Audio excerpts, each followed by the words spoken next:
Hey everyone, it's your girl Charnel, aka Oh So Limitless. Today I'm going to share with you what I carried in my bag as a mental health therapist working in the community. So if you watch my videos, you know I run my own private practice, and so everything is online for me. But when I was working in the community, I had to lug every single thing around. So I'm going to share with you what was important for me to carry and the things that I accessed on a daily basis. If y'all been watching my channel for a while, you know I love a designer bag, and you know I love being a therapist. Okay, when I first actually graduated and landed my first counseling position, I went out and purchased my first big girl bag. I actually have a vlog about me getting the call about my interview. I had to take it down, but this was my first grown woman designer bag that I would bring to work.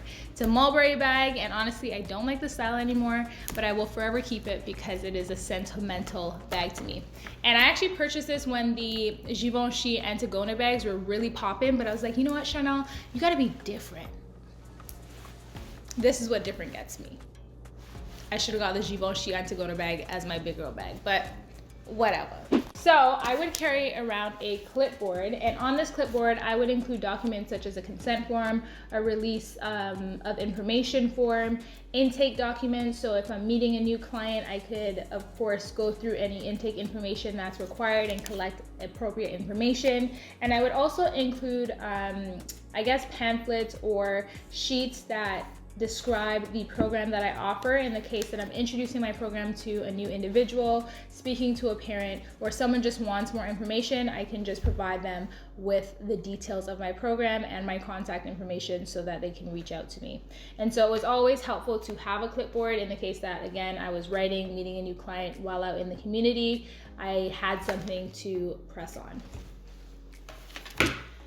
In addition to that, I would also carry a folder. To be completely honest, I can't find the folder I actually used while I was working in the community, but the folder would more likely look like this, so that it had different sections of where I can store certain information. And sometimes I would carry around a folder like this where I would have documents such as a list of a worksheet to support clients with coming up with a list of possible coping skills.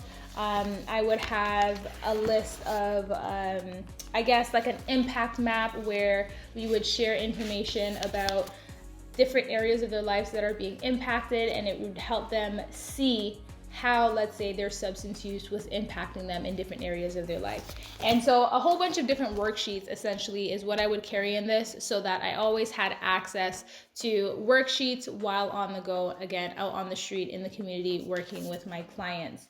Now, of course, documents would run out, so I always made sure that I had at least the original copy of the document and like 3 or 4 additional copies in the case, again, that I was using it for a client that I was seeing that day. And so at the end of the week, I would go to the office, so like on a Friday, kind of do all of my case notes and do any administrative stuff, make any photocopies that I needed to do, and re-up on the documents that I needed to add to my folder. The next thing that I would carry is an agenda. Of course, this was super helpful in keeping me organized and just keeping track of things that I actually did complete and things that I did not complete. So it would help me with a daily to-do list, and also help me keep track of the case notes that I did write and the case notes that I didn't write, so that I was always on top of my stuff when that Friday came around for me to complete my administrative tasks. The next thing I would carry around, of course, is a toiletry bag. And so, as y'all know, I love a designer. This is the Louis Vuitton toiletry bag that I think actually got discontinued last year. But anyways, I would have my card holder in here. This is the YSL card holder, absolutely fabulous. I've had it for a few years and have absolutely no complaints. I would of course always have receipts on me because I was working in the community. I would sometimes have to pay for parking or pay for certain things to support my client, and then I would hang on to these receipts, and at the end of the month I would provide them to my manager so that I could be reimbursed. I would of course have my keys, and I always had a set of keys, not only for my personal life, but also for the place that I was working at. Again, because I was working in the community, I would have off hours. I would work sometimes in the evening, sometimes I would come in a bit earlier, and so I needed keys to access the building. And in addition to that, not only did I work in the community, but I also worked at a hospital setting, so I needed keys for certain rooms within the hospital. And then I have my lip products that I would keep around.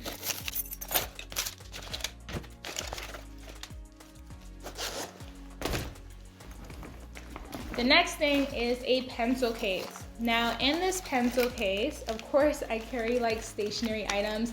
I always like highlighting information, especially if there's something that I need to be aware of with a specific client in my notes. I would highlight information, carry around, of course, a pen, and I would have hand lotion. I always actually sanitize my hands because, again, I was in contact with a lot of different people.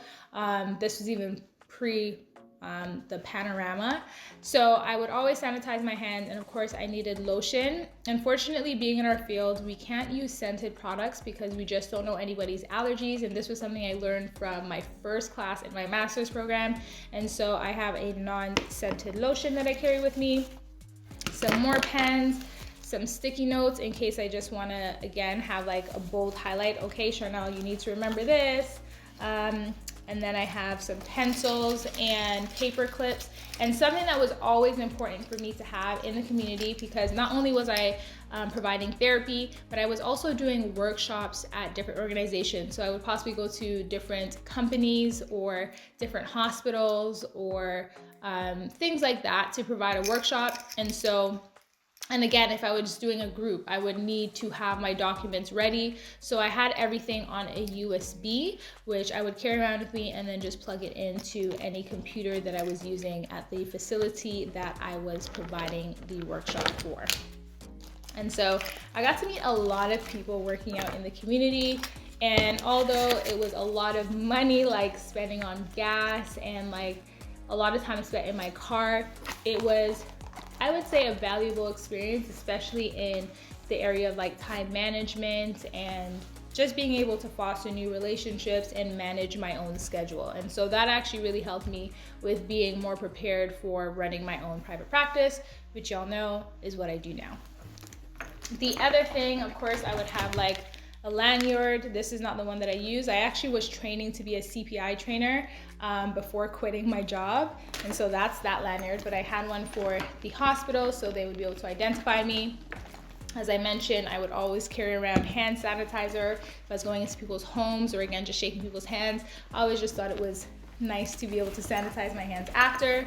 I would have my personal phone, and I would have my work phone. So I worked with youth, and so their parents or the youth would have the option of texting me.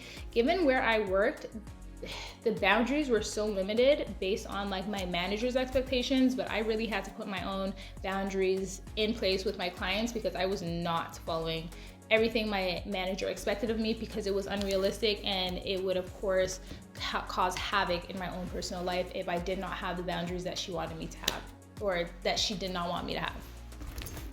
I would also carry around a mouse. So I preferred, instead of using like a mouse pad, I preferred to actually have a mouse to plug in. Just made things easier. And although this is an iPad, which I would carry around now, the company provided me with a computer to carry around. So again, if I needed to take some notes in the community, or I just needed to access a portal or something, our internal portal, I would be able to do that using my computer. And again, I didn't have a home base, so I had to carry a laptop around with me from place to place. And on that laptop, or again, now I would use possibly my iPad, I would have like certain resources that I would be able to print out, or certain documents that I would be able to read in between client sessions if I ever had time in between client sessions, because you know when working in the community, you are booked back to back to back to back. You actually might not be able to use an iPad depending on your agency, because there was a certain intranet that we would use that was only accessible on the work computer. So if you're not able to use your iPad, then you're most likely carrying around your computer that was provided by the company. The final thing that, I have a notebook in here as well that I would use just to take some quick notes if I needed to in my sessions. And the final thing, I don't actually have one with me because it was expired, is a Naloxone kit. And so because I worked again with mental health in addition to individuals who used substances, I would have to carry a Naloxone kit, which would help get someone out of an overdose for a short period of time before we can get them to the hospital.